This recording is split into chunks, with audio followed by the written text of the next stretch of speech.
Welcome to Live, life-inspired views for every day. My name is Chris Meyer, and I'm a curious soul. My grandma Mirwald lived with us while I was growing up. I remember that she described herself as despondent on days when she felt down, or in today's terms, we would say depressed. The dictionary describes despondent as in low spirits from loss of hope or courage. During my morning walks, I've been listening to the book Leadership in Turbulent Times by Doris Kearns Goodwin. The book explores the lives and leadership of 4 United States presidents: Abraham Lincoln, Teddy Roosevelt, Franklin Roosevelt, and Lyndon Johnson. What struck me was the depths of depression each of these men experienced after a loss and what they did to emerge from its clutches. I was particularly drawn to the stories of Abe Lincoln, Teddy, and Franklin Roosevelt. Leadership guru Warren Bennis has written on the question, why are some people able to extract wisdom from an experience and others are not? This question can be applied to all people, not only leaders. Everyone responds to crisis, disappointment, or heartache in different ways. Some lose heart and their life spiral down. But for others, like Abraham Lincoln, Teddy, and Franklin Roosevelt, through deep reflection and their eventual willingness to adapt, they transcended their situations with greater determination and purpose. Abe Lincoln's dip into the deepest depression of his life came when, at age 32, he experienced a political defeat and great personal strife.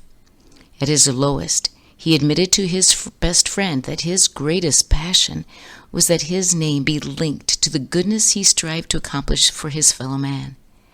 Admitting that passion, and with the encouragement of his best friend, he was able to hoist himself up from those deep depths of despair. He poured himself into learning everything about law, history, the economy, social issues, and then leaned into his strengths of public speaking, storytelling, and humor. What ignited this newfound enthusiasm for life was his willingness to deeply self-reflect. He knew that from his beginnings he wanted to leave some kind of legacy, and now he had the determination to do that. He rekindled his purpose. In my research into resiliency, I discovered that the components of what makes someone resilient are things we can learn. One of those components is purpose.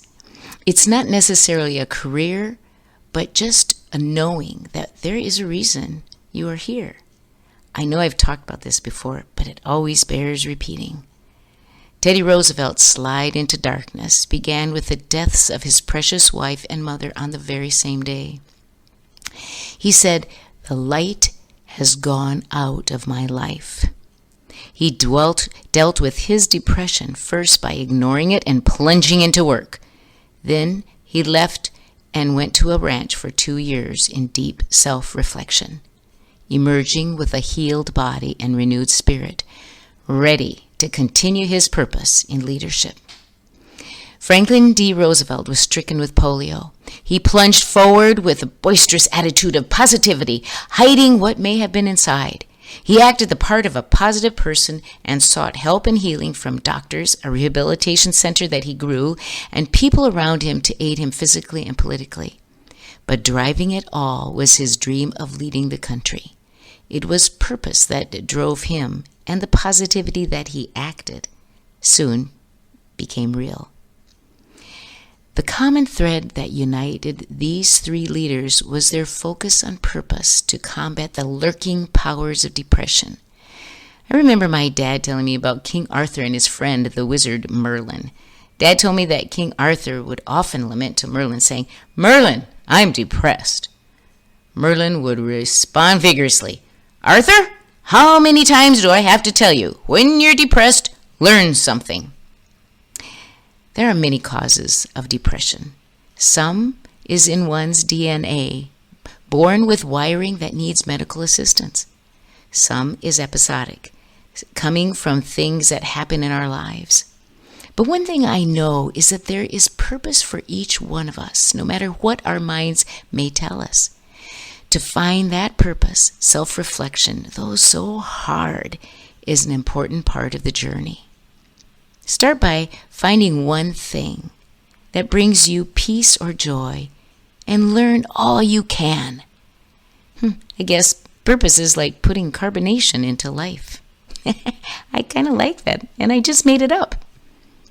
Friedrich Nietzsche said, "He who has a why to live can endure almost anyhow." Put that on your bathroom mirror. Reflect on it, and then smile back. You have a reason to be here. Join me next Monday for Live, life-inspired views for every day. I'm Chris Meyer, and I'm a curious soul.